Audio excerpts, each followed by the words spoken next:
Andai patah sayap Raja Wali, bertongkat jua saya kemari. Bukan untuk bermada saya ke sini, tetapi untuk kita bersama-sama menghayati, mendalami, dan menyelami mauduk bicara yang berbunyi alam lestari kehidupan berkualiti. Sekalung apresiasi saya hulurkan buat saudara pengerusi, kombinasi intelektual yang bervisi, guru-guru yang saya hormati, seterusnya hadirin dan hadirat yang dikasihi dekat di hati. Salam sejahtera kepada Anda yang sudah melapangkan masa. Apa kabar penutur bahasa Malaysia tercinta? Warga Dewan sekalian, sebelum mulut membuka kata, sebelum lidah mengatur bicara, izinkan saya untuk mewartakan dengan lebih jelas pendefinisian alam lestari kehidupan berkualiti. Senario ini mempunyai aspek yang begitu luas, tetapi jika kita renungkannya, terdapat satu aspek yang perlu dipertekankan di bawah kata kunci, sayangilah alam sekitar. Sebenarnya, alam sekitar bagaikan isi dengan kukuh hubungannya dengan manusia, kerana alam sekitar dan manusia memerlukan antara satu sama lain untuk meneruskan kehidupan.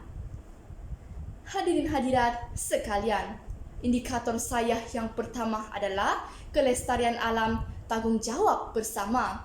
Hari Alam Sekitar pada 5 Jun diraihkan setiap tahun di seantara dunia yang bermatlamat untuk meningkatkan kesedaran masyarakat dunia terhadap isu alam sekitar agar dapat melestarikan alam sekitar daripada terjejas akibat perlakuan manusia yang tidak berharmoni. Bersempena sambutan tersebut, pelbagai aktiviti dan program yang berkaitan dengan menyayangi, melindungi dan memelihara alam sekitar diadakan. Namun setelah 48 tahun sambutan tersebut diraihkan, lestarikah alam sekitar kita, terpeliharakah sungai dan kehidupan liar sejagat, bertambah baikkah kualiti udara dan air? Warga Dewan bijak bestari.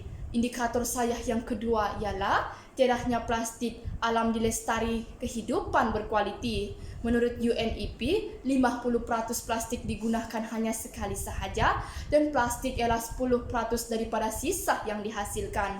Pada tahun 2016, sebanyak 480 bilion botol minuman dijual di seluruh dunia dan 17 juta tong minyak digunakan untuk menghasilkan botol plastik setahun. Setiap tahun, 13 juta tan plastik masuk ke dalam laut.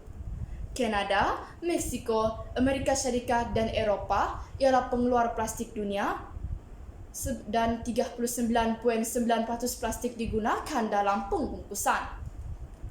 UNEP menyeru semua pihak untuk menolak barang plastik pakai buang dan lebih memilih kepada plastik yang boleh digunakan semula. Di Malaysia, kira-kira 10 tahun lalu, Kementerian Kesejahteraan Bandar, Perumahan dan Kerajaan Tempatan menganggar jumlah sisa pepejal meningkat kepada 30,000 tan sehari menjelang 2020. Sekarang sudah pun melebihi jangkaan 2020 dengan pengurusan bagi 11 juta tan sisa pepejal melebihi 2 bilion ringgit setahun. Amatlah merugikan kerana peruntukan tersebut dapat digunakan untuk faedah lain sekiranya pengurusan sisa pepejal dapat diuruskan dengan baik. Bagi Dewan Bandaraya Kuala Lumpur di PKL, kos pengurusan sisa pepejal membabitkan sebanyak 40 juta ringgit setahun untuk pembuangan sisa pepejal. Kebanyakan sisa pula terdiri daripada plastik yang tidak mudah diurai. Sidang Dewan sekalian, indikator saya yang ketiga adalah penguatkuasaan undang-undang menjamin kelestarian alam. Pihak kerajaan boleh meminimumkan bilangan kilang di sesebuah bandar kerana boleh menyebabkan pencemaran udara berpunca daripada pelepasan asap kotor oleh industri terus ke cerobong asap kilang. Asap motor, asap rokok, letusan gunung berapi, antara kesan pencemaran udara mungkin boleh berlaku dan memberi kesan terhadap kesihatan, keselamatan, keselesaan manusia ataupun harta benda. Seterusnya, pembuangan sisa toksik dan sisa industri yang tidak dirawat boleh menyebabkan kualiti dan tahap kebersihan air terjejas dan mengundang kepada pelbagai penyakit sekiranya digunakan oleh individu oleh kehidupan harian. Kehidupan akuatik seperti ikan di dalam sungai turut terjejas kemungkinan boleh membawa kepada kematian akibat kimia yang terdapat dalam sisa toksik tersebut. Sesiapa sahaja yang cuba merosakkan alam sekitar, pihak berkuasa boleh mengambil tindakan tegas dengan menguatkuasakan undang-undang alam sekitar di negara kita seperti mana yang termaktub dalam Seksyen 29 Akta Kualiti Alam 1974 yang menyatakan bahawa sesiapa sahaja yang melakukan kerosakan alam sekitar boleh didenda sebanyak RM500,000 atau penjara tidak melebihi 5 tahun atau kedua-duanya sekali. Warga dewan sekalian, harus dikejut mana yang lena, harus ditegur mana yang alpa sebelum manusia ditimpa bencana, sebelum alam mula berbicara.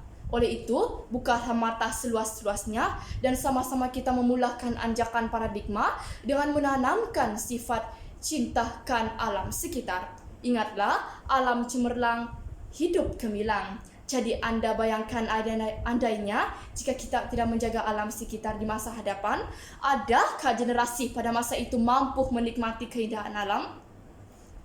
Tepuk dada, tanyalah minda. Tepuk dahi, fikirlah sendiri. Alam lestari, kehidupan berkualiti. Sekian, terima kasih.